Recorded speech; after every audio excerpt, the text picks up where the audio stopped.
The idea that history is written by the victors has been said to the point of cliché. But it is true, and with the collapse of the Galactic Empire and the rise of the New Republic, a narrative began to form. In the battles of the Galactic Civil War, bold and innovative rebel pilots would face down swarms of TIE fighters flown by suicidal pilots whose fanaticism masked their ineptitude. Alliance, and later Republic propaganda, would extol the fantastic kill ratios of X-Wing squadrons and mock the blind obedience of the TIE pilots whose only strategy was overwhelming numbers. Not publicized were the reports that contradicted this story.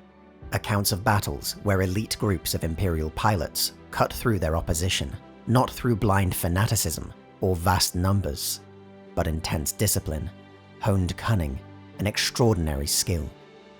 But no matter how much Rebel, Republic, or Alliance pilots trusted their own narrative, no matter how much they believed in their own superiority, the sight of a TIE Interceptor emblazoned with red stripes would always inspire a tinge of fear. For it meant they were flying against the 181st Imperial Fighter Wing, and their chances of survival had just dropped calamitously.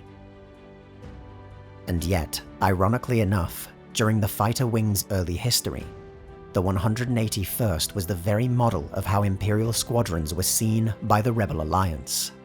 Its pilots were undisciplined and lazy, regulations were ignored, equipment left to rot, and drunkenness more common than pride.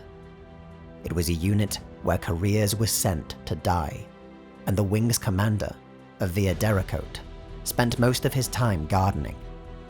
Pilots, both from within and outside the unit, referred to it as the 181st.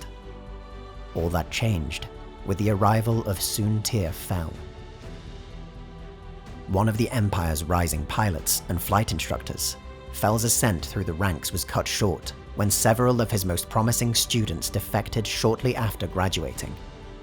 While Fel himself was not to blame, the incident reflected poorly on his reputation, and his career was left to rot with the 181st. During this ignominious era of the Wing's history, the unit was stationed on the floating city of Dak and part of the local Imperial occupation forces. It flew constant patrols, but aimed to attract as little attention as possible. Composed of 6 squadrons of TIE LN starfighters, the standard for Imperial wings of the era, Soontir Fel was assigned command of the Wing's 2nd Squadron. With the blessing of the complacent Commander Dericote, Fel began reshaping the 2nd Squadron of the 181st into a highly regimented, drilled, and high-performance unit. His highly competent style garnered the attention of his superiors, and the 2nd Squadron was given the assignment of retaking the world of Ord Benir. Only weeks earlier, an entire wing of Imperial pilots had lost the world, and the allocation of only a squadron to take it back made the mission more of a token effort than genuine counterattack. But in what was supposed to be a suicidal attack, the 2nd Squadron of the 181st performed uncharacteristically well. It decimated the opposing rebel pilots, and Ord Benir was quickly retaken. In a strange coincidence, this victory occurred on the same day as the Battle of Yavin and the destruction of the Death Star. Eager to exploit Fel's achievement and downplay the disaster at Yavin, Fel was promoted to Major and decorated on Coruscant. The wing was relocated to the Throne World and recognized as an elite unit within the Imperial Starfighter Corps. While Dericote remained in command, Fel was granted complete freedom of action to reform the squadron in whichever way he saw fit. As part of this process, the wing squadrons were reduced from 6 to 3, as befit its elite status. Fel personally saw the recruitment of new pilots, prioritizing those not only with the raw talent, but a personal belief in the glory of the Imperial cause. Hard work, not glory-seeking, would be valued in the new 181st. 3 years after the Wing's assignment to Coruscant, it had become celebrated within the Imperial Navy feared by the Rebel Alliance, and generally regarded as the finest TIE unit in the Galactic Empire. It became a regular fixture of Lord Vader's personal command, fighting alongside his similarly renowned Death Squadron. It participated in the crushing defeat of Crime Lord Prince Shizor and was decorated by the Emperor himself.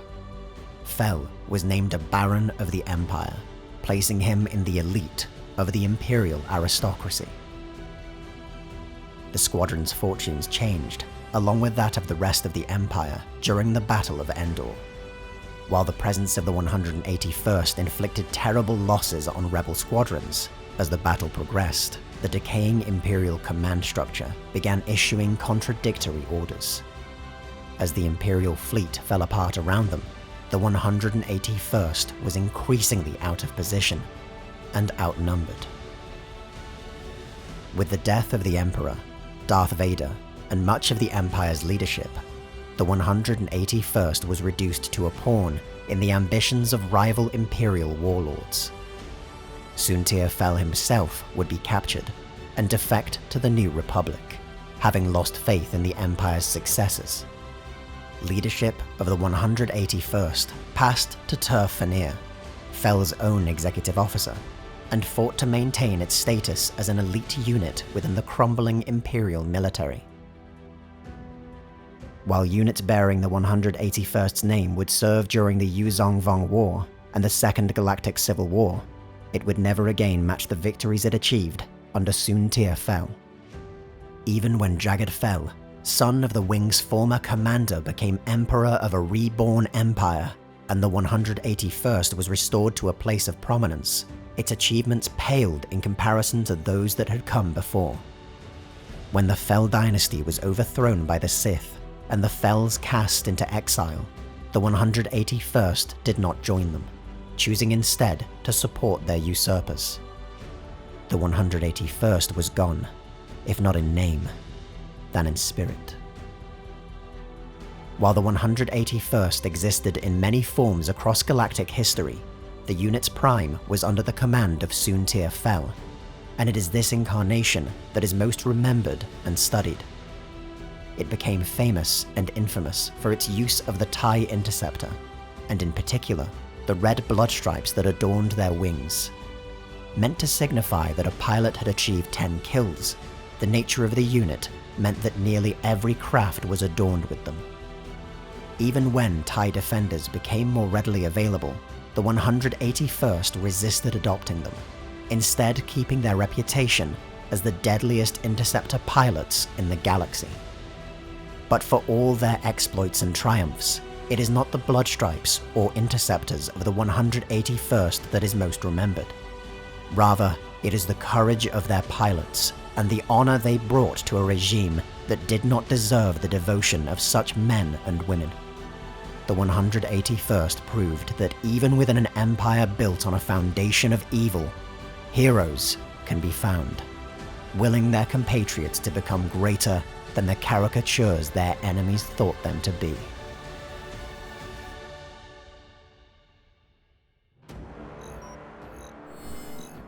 Attention pilots! In T-5 hours from the time this video goes live, the Templin Institute will be hopping into a Tie Interceptor and doing our best to make Soontir Fel proud. We'll be streaming all the action over on twitch.tv/Templin Institute, and we'll be organizing some community games while we're at it. If you haven't already, check out our Twitch channel. There's a link in the description. See you out there, and may the Force be with us all.